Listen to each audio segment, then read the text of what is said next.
நம்ம ஆனந்தி உண்மையிலேயே ரொம்ப பாவம் தான் சொல்லணும். ஏன்னா அந்த அளவுக்கு பார்த்தீங்கன்னா இப்போ கஷ்டப்பட்டுட்டு இருக்காங்க. அதுவும் கஷ்டப்பட்டு பார்த்தீங்கன்னா தன்னோட அக்காவுக்கு இந்த கல்யாணம் நடக்கணும். இன்னும் 48 மணி நேரத்துல பார்த்தீங்கன்னா அதாவது 48 நாள்ல பார்த்தீங்கன்னா நடக்கல அப்படின்னா கண்டிப்பா பார்த்தீங்கன்னா கல்யாணம் நடக்காது அப்படின்ற மாதிரி சொல்லியிருந்ததுனால இப்போ நம்ம ஆனந்தி அதுக்காக ஏற்பாடு பண்ணுங்கப்பா அப்படின்ற மாதிரி சொல்லிட்டு வந்தாங்க.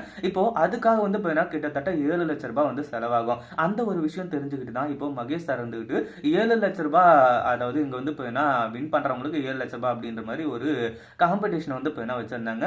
நம்ம ஆனந்தி இதுல வின் பண்ணுவாங்க அப்படின்னு சொல்லிட்டு நினைச்சுதான் இந்த ஒரு ஏற்பாடையும் செஞ்சாங்க. ஆனா இந்த இடத்துல எல்லாமே தப்பு தப்பா போயிட்டு இருந்தது மட்டும் இல்லாம இப்போ கடைசி வேலையா நம்ம ஆனந்த் இப்போ மயக்கம் போட்டு விழ ஆரம்பிச்சுறாங்க. ஏன்னா அவங்களோட உடல்நிலையும் சரியில்லை, கை காலம் சரியில்லை.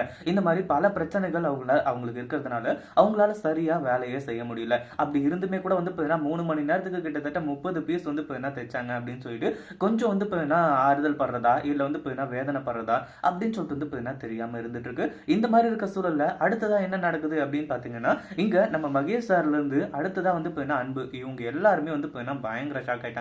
கூட வேலை செய்வங்க எல்லாருமே பயங்கர ஷாக் ஆயிட்டு நம்ம ஆனந்திக்கு என்னாச்சோ ஏதாச்சோ அப்படின்னு சொல்லிட்டு பதட்டப்பட ஆரம்பிச்சிட்டாங்க. ஏன்னா நம்ம ஆனந்திக்கு இந்த பணம் மிக மிக முக்கியம். ஆனா இப்போ அவங்க இருக்கிற சுச்சுவேஷன்ல அவங்களால இது எல்லாமே செய்ய முடியுமா அப்படின்னு கேட்டா அது ரொம்ப கஷ்டம் தான் சொல்லணும். அது மட்டும் இல்லாம இப்போ நம்ம அந்த கருணாகரன் அது மட்டும் இல்லாமல் இன்னும் இருக்கிற எல்லாருக்குமே பயங்கரமா சந்தோஷமா இருந்துட்டு இருக்கு.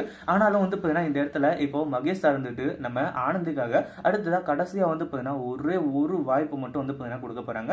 அதாவது நம்ம ஆனந்தி இப்போ ட்ரீட்மெண்ட் கொடுத்து எந்திரிச்சு வைக்கிறது மட்டும் இல்லாம அது வரைக்கும் இந்த போட்டியை ஸ்டாப் பண்ணி வச்சிருக்காங்க. அது உண்மையிலே ரொம்ப நல்ல விஷயம் தான் சொல்லணும். ஏன்னா நம்ம ஆனந்தி இதுல கலந்துகிட்டு ஜெயிக்கணும் அப்படின்ற ஒரே ஒரு குறிக்கோள் மட்டும்தான் அவங்களுக்குள்ள இருந்துட்டு இருக்கு. இதை பத்தி நீங்க நினைக்கிறீங்க? அந்த வீடியோ பிடிச்சிருந்தா லைக் பண்ணுங்க, ஷேர் பண்ணுங்க. இப்பதான் நம்ம சேனலுக்கு ஃபர்ஸ்ட் டைம் வரீங்க அப்படின்னா சப்ஸ்கிரைப் பண்ணிக்கோங்க.